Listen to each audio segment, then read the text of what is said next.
Бояна, здравей! Радвам се, че отново си при нас и след разгръщане на целият ти резултат си тук, за да разкажеш на нашите потенциални пациенти за целият ти експириенс от това, което извършихме от тази хирургична интервенция. Първо, как си? Първо, здравей на теб, доктор Денков. Много съм добре, чувствам се прекрасно. Надявам се, че и така изглеждам. Прекрасно изглеждаш, както винаги. После ще покажем. Разкажи всъщност за нашите пациенти, какво те накара да се обърнеш към нас, какъв беше проблема, с който да е при мен и така, каква беше целта на тази хирургична интервенция? Сега, моите последователи знаят, че аз съм майка на две прекрасни момченца. Съответно, моят корем 2 пъти се е разпъвал така доста Добре. хубаво напред. И всъщност това, което мен много ме дразнеше, че аз съм човек, който спортува. И една година след като родих втория ми син, буквално се скъсвах от тренировки. Корема ми се прибра, но остана една кожа, която с тренировки няма как да се прибере. И в момента, в който седна, така едно коремче се излива. Се надипнеше тази кожа. Не е коремче, е кожа, да. Така. Предполагам, че всички майки ще ме разберат за какво говоря. Или поне се надявам да има такива като мен. И това, което много също ме дразнеше, беше областта на белега от секцио, защото аз съм раждала 2 пъти секцио и имах много грозен белег от секцията. Беше доста, ти си го виждал, доста голям, доста груб, не знам как да се изразя С твои думи, но по принцип различните хора имат различна предпоставка към зарастване на раните и различно оформят белезите или така наречените цикатрикси. Тоест те могат да бъдат съвсем нормални, могат да бъдат така хипертрофични, могат да бъдат тип келоиди, надигнати, неравни, груби, които са белезите, които се сформират в твоят случай, защото знаят, че имаш и други операции и отново белезите ти изглеждат така. Да, но точно. по-големият проблем беше, че освен неравността на самият белег, около него, на базата на 2 пъти извършеното секцио, имаше изключително много неравности, съединителна тъкан, която се беше разраснала и това изглеждаше недобре в твоите очи, когато се погледнеш в огледалото с дрехи по теб, нали така? Точно така, всъщност щях да стигна до най-генералния проблем в моя корем. Не кожата, не белега, а това, че около белега беше останало, аз със свои думи си го обяснявам по този начин. Когато стоя в изправено положение, виждам един равен корем и все едно някой го отсякал и така с брадва стои като ъгълче. Изпъкнало. Да, като много странно, не знам. Ние ще покажем снимки, хората ще разберат всъщност за какво говоря, но просто аз колкото и да бях слаба, колкото и да тренирах, това нещо не изчезваше и просто когато съм с дрехи, нали, с дънки, с панталон не си личи, но когато нося бански или някаква прилепнала рока, си личи едно такова някакво като коремче. Като коремче. И разкажи всъщност за хората да разберат какъв е пътя, за да стигнат до една такава интервенция. Тоест, ние решихме какво ще правим, след като направихме една консултация. Тук мога да кажа за нашите последователи, за хората, които искат да разберат така по-в дълбочина естеството на интервенцията, че всъщност Бояна нямаше прекалено много излишна кожа, която да налага изрязването й по типът на абдоминопластика, но кожата беше цялостно отпусната и всъщност ние решихме да се обърнем към една от мини-инвазивните технологии, с която работим, така наречения Тренювиан или J-плазма, за стягане на кожата. Тоест прилагаме субдермално или под кожата определена енергия, базирана на радиочастотната енергия. Хелиплазмата всъщност стяга подкожните структури и в последствие изглажда и опъва самата кожа. А с белега от секциото се справихме като го изрязахме, издърпахме малко кожа, изрязахме кожен излишък, но и изчистихме въпросните съединително тъканни сраствания. Които бяха черни, да си кажем. В твоите очи много черни. Аз после много държа да стана и да покажа наистина ефекта от J-плазмата, защото за мен това наистина е нещо уникално. Няма човек, който да го е видял, нали, като показвам и да ми е казал, вау, как е възможно това? Така че много държа после да стана и да покажа, защото от самите бременности Ами все пак, нали, ми е останало още кожа, която е на гърба. Разпъната му от другата страна, където не сме работили. И там, добре. където не сме работили, може хубаво да се види колко се разпъва моята кожа и там, където е работена в коремната област, просто няма никаква кожа. Радвам се за което. Добре, разкажи за пътят, по който трябваше да преминеш, за да стигнеш до самата интервенция. Както казах, след като пробвах с тренировки, разбрах, че няма да стане това нещо. Аз съм човек перфекционист, дразни ме нещо, когато просто не ми харесва, знам, че трябва да го правя по някакъв начин.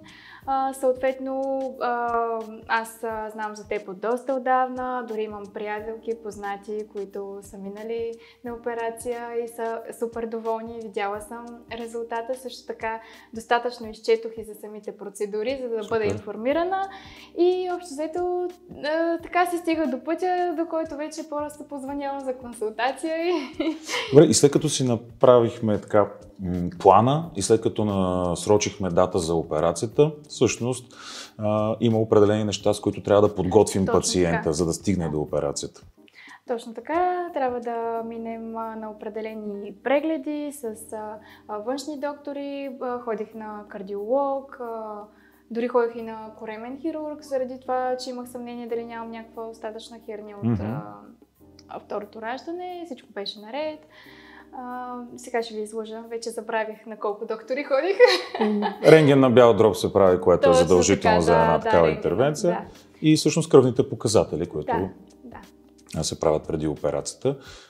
И в самия ден на интервенцията как се чувстваш? Какво беше усещането за теб? Учитващо деня преди интервенцията спах много хубаво. Явно подсъзнателно съм била спокойна, макар че когато дойдох в клиниката, вече така малко започна да ме тресе. Появи страха. Нормално. Защото малко или много, нали, това е операция, всички се притесняват. Може би това са ми най-задаваните въпроси. Не се ли притесняваше? Страшно ли от попойката? Сега идва много важен момент, който аз искам да се обърна и да кажа на всички, че няма нищо страшно. Даже ще ви се иска пак. За самата опойка ли говоря? Да.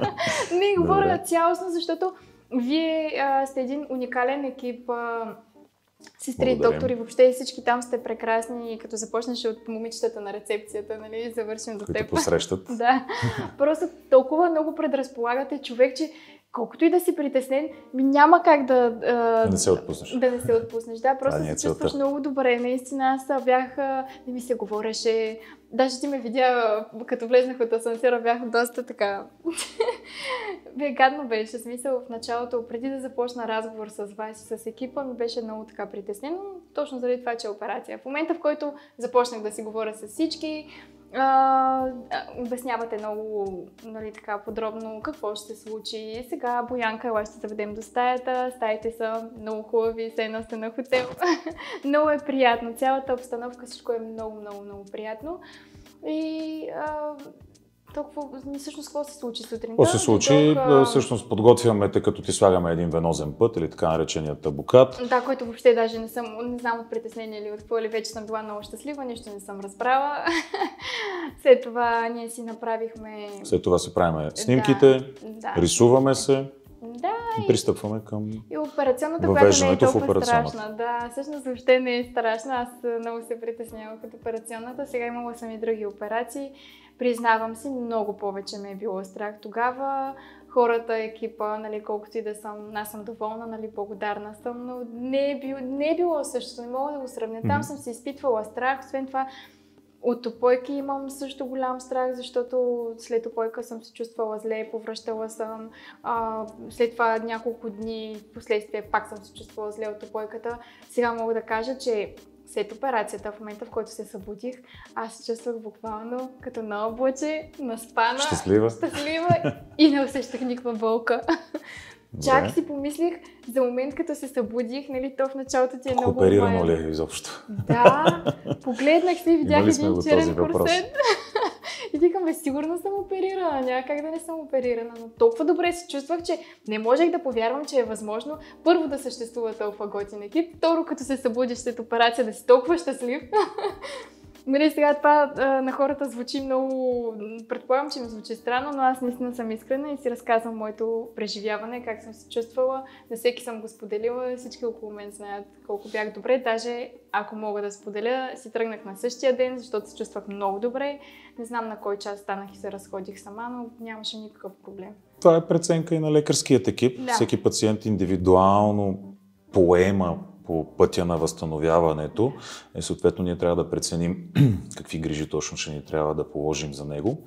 Но радвам се, че при тебе е било така минимално, травматично, максимално приятно и така нататък. Буквално минимално. Аз просто не спирам това да го повтарям, хора. Много добре се чувствах. Опойката беше, това беше единственото нещо, от което се притеснява. Да, повечето пациенти се притесняват от опойката повече, отколкото от самата така. операция. Да, и аз също. Разкажи за анестезиологичният екип, нали, сестрите и доктор Димитров, които работят в клиниката и така са неизменна част от екипа, да не кажа една от най-важните. Точно така, те са също невероятни, страхотни. Доктора просто предразполага, сяда и ти обяснява, ако искаш надълго и на широко, ако искаш кратко избито, но просто по такъв начин го обяснява, че да го разбереш. Не, ти му се доверяваш, няма как да не се довериш на този човек. И вече аз минала, нали, по този път, просто толкова много го уважавам. Казвам, че анестезиолога доктор Димитров, специални поздрави, просто наистина уникален, прекрасен. И всъщност след като те изписахме, на следващия ден го изкара почивайки, предимно лежайки в къщи. И какво се случи след това? Какво се случи? Изгледах сигурно 8 сериала, не знам по колко сезона, толкова ми беше скучно. Всъщност аз чувствах добре, исках да ставам, нещо да правя. Не ми се лежеше, но знам, че трябваше да лежа, затова казвам на всички. Подгответе се за една почивка от седмица-две, според зависи възстановителния период. Да. Толкова добре се чувствах, че аз пак вече там сигурно досадна стана. Аз не се чувствах много добре, все едно не съм оперирана. Каква беше тази операция? Просто трябваше да лежа по цял ден. Може би единственият дискомфорт беше дренажа, който имах, защото нали, навсякъде го разнасях със себе си. Това беше единственият дискомфорт. Аз чувствах добре от ден едно. Още от клиниката, когато си тръгнах същия ден след операцията, даже аз си пусках някакви историята, бях много щастлива. После ме и нахранихте, напоихте, изпратихте ме. И общо взето, как да съм се чувствала. Всъщност така, нали, важно е за хората да обясним, че част от протокола в следоперативния период при операции, които са свързани с моделиране и контуриране на тяло, са така наречените лимфодренажни масажи. И тези лимфодренажни масажи са изключително важни за да поемете бързо по пътя на възстановяването и всъщност изключително важни и за крайният естетичен резултат. Разкажи малко за този експириенс и всъщност кога, след като започнаха дренажите, започна да се чувстваш по-добре, че да можеш да се върнеш към нормалното ти ежедневие, да занимаваш с децата ти и така нататък. Да. Аз ако ме питаш кога съм се чувствала добре, още на ден едно може да се занимаваме с децата, но всъщност тези масажи бяха моето, как да се кажа, моят релакс, моето развлечение в тази една седмица, първата, която беше нали, така по-важна за почивка и лежане вкъщи. Нямах търпение да дойда на масаж, защото след всеки един масаж всъщност ти се чувстваш все по-добре и по-добре. И вече не си спомням колко време ги правихме. Мисля, че около месец. До края на месеца е добре да продължат, като са с различен интензитет. В началото по-често, после ги разреждаме повече. Така, да, и аз буквално си ги търсех, ако може и да са по-начесто, за да може да ставам, да се разхождам, да идвам, да правя нещо. И реално вече след като свалихме и еластичното бело, което беше около 30-я ден, ти започна и да се връщаш към спортната ти двигателна активност, нали така? Точно така, да. Всъщност белото това го бях забравила. Да, то се носи малко по-дълго. Сега това не ми беше една от любимите части с белото, но пък всъщност вече като го свалиш и като видиш крайния резултат, защото според мен той тогава идва, когато свалиш белото и започнеш вече всеки ден в огледалото спокойно да си виждаш гладкия плосък корем. Аз се върнах в фитнеса буквално един месец след операцията и си правих упражненията без проблем. Всъщност не съм тренирала нали, корем тогава, но упражнения крака, ръце... Но можеше да изпълняваш всичко. Да, не съм усетила никакъв дискомфорт. Добре. всичко общо взето мина за мен за седмица, на втората вече абсолютно всичко съм правила, каквото съм си правила и в старото ежедневие. На третата седмица нямах търпение вече да разкарвам ластичното бельо, защото се чувствах перфектна. Да, но го разкарахме на четвъртата. Да. Но на четвъртата всъщност идва големия резултат. И всъщност тук е ключовия момент да споменем за хората, които искат в бъдеще да се обърнат към някоя от въпросните интервенции и особено към Renuvian J-Plasma за стягане на кожата, че този резултат продължава да се разгръща напред във времето в следващите 6-8 месеца дори. Кажи как еволюира?